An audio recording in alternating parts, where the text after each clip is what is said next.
Hey friends, it's Brad here, and I'm back on this channel after 6 months or so of being quiet. And I wanted to tell you about some new plans I have for the channel. But first I'll remind you who I am. I'm Brad Wetzler. I'm the author of the memoir Into the Soul of the World, which came out about a year ago. And it's the story of my rise to become a successful magazine journalist and travel writer, adventure travel writer.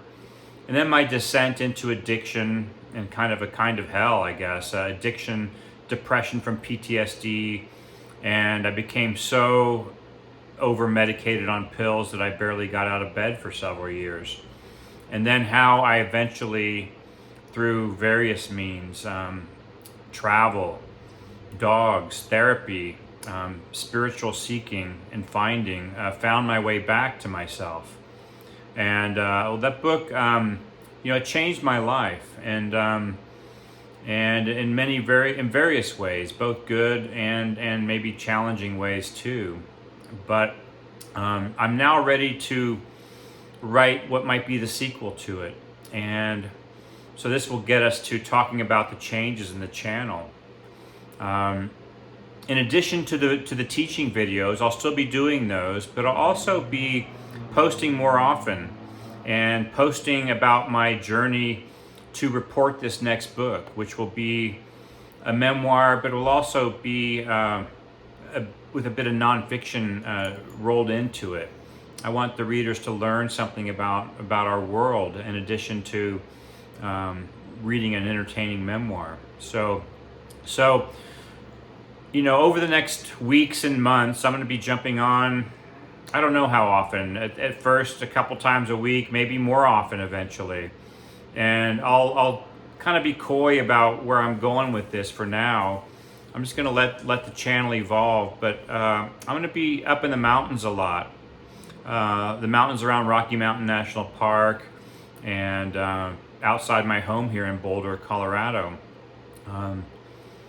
You may remember I was living in Austin, Texas for the past 3 years, and but that season of my life ended, and I'm back in Boulder, and I was actually missing Boulder and really longing to be back in the mountains, and so this, I just want to jump on tonight and just kind of say hello and give you a heads up that I'm going to be coming on and giving you a glimpse into my world as I begin to report this next book, which, like any memoir, is really I'm stepping into a different phase of life and seeking to ground myself in these beautiful mountains here, to discover what's there, these mountains in my backyard, and to reveal things hopefully about being a human that's trying to reconnect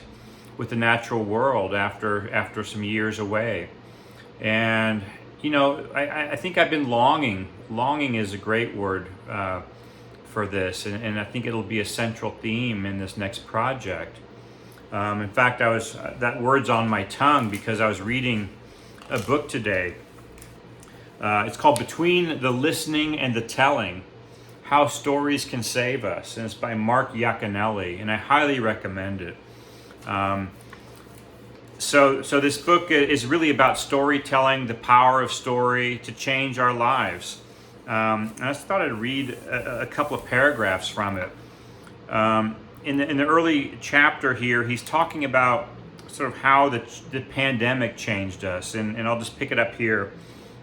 The pandemic ushered us into a liminal space, a disorienting, perilous state of unknowing, where we had to confront our relationship to self, others, technology, the past, the earth, the sacred. Like a rite of passage or a well-crafted story, the pandemic carried us into a state of disorder, which all wisdom traditions believe is a necessary stage for transformation. Order, disorder, reorder. The gift of this disruption has been the uncovering of our fundamental cravings for one another, for the natural world, for family, for rest, for healing, for reconciling the divisions the old stories have kept alive. And then he continues, and he talks about several years ago, he spent some months living and working in northern Wales, and I'll pick it up here. It's a rural, ancient land, layered in stories and history.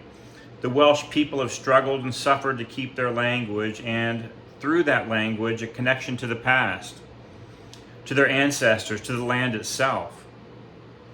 Within that language, there is a sacred Welsh word, a word the Welsh tell me that doesn't quite translate into English. The word is Heraeth. I'm just winging that. I don't know how it's actually pronounced. A wise friend from that land once told me the word refers to a particular kind of longing. What kind of longing? I asked. He paused, trying to find the words.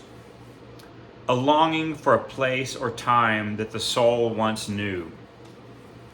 And so that's kind of an idea that's going to be toward the middle of this project. And anyway, I'll stop it there. I don't want to, chew on the bone too long here. I just wanted to jump on and say hello, and hope to see you soon.